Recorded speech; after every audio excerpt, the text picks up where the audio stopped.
de Ecuador, pero puntualmente de la crisis energética, ¿no? En la cual está sumida Ecuador. Exactamente, lo que está sucediendo principalmente en Ecuador y Colombia es que hay una gran sequía Ujú. y gran parte de lo que es el abastecimiento energético de estos países, y principalmente Ecuador, viene de la energía hidroeléctrica.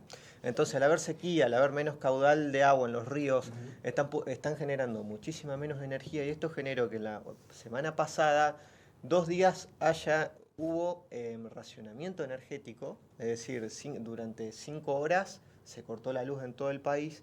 Y luego, lo que fue el jueves y el viernes de la semana pasada, directamente el presidente suspendió la jornada laboral, porque no se podía cubrir lo que era la La demanda demanda. Claro. energética.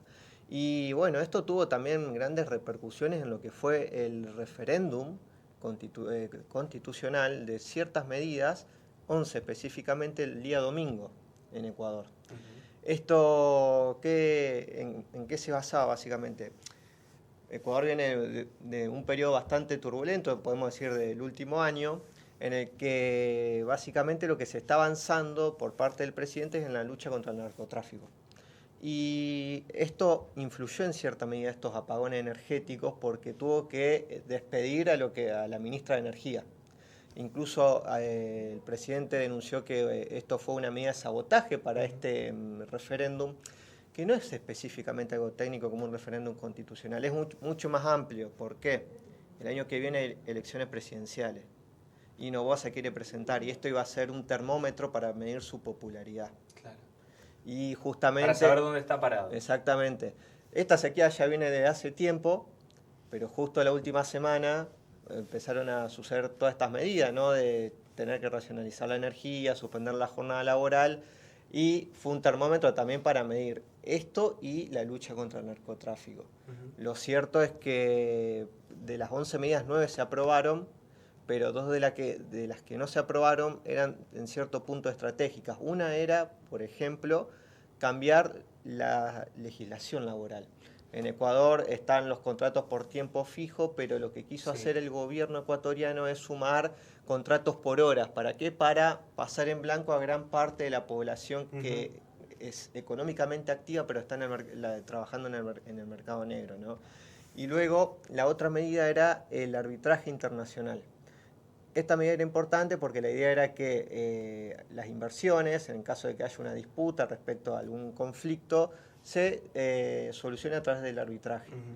Pero bueno, fue denegada. Gran parte de los medios ecuatorianos hablaban de que esto era para favorecer a su padre. El padre Noboa es la persona más rica del país. Se dedica a todo lo que es la explotación del banano. Sí. Entonces decían de que era para favorecer Una los cuestión negocios. interna, familiar, claro. Exactamente. Pero estas dos medidas no fueron aprobadas. Lo que sí fueron aprobadas son las cuestiones del uso de las Fuerzas Armadas para la seguridad interna, Ujú.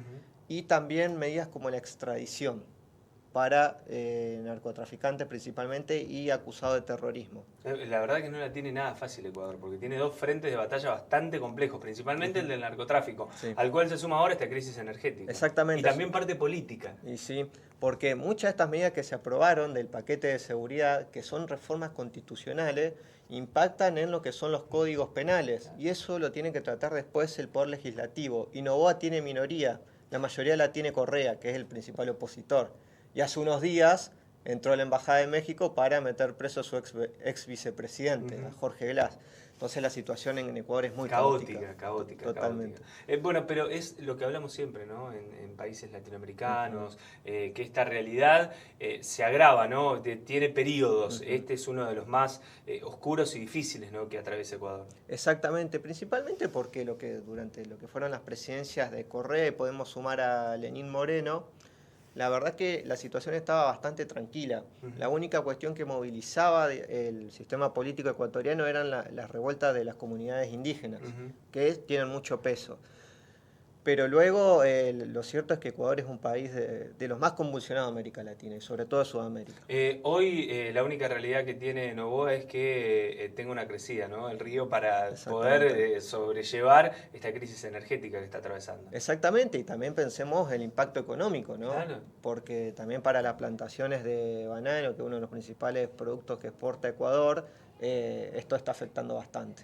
Gracias, Joaquín, por ayudarnos a entender la política internacional. Nos encontramos la semana que viene. Gracias a usted. Nosotros vamos a hablar de crisis.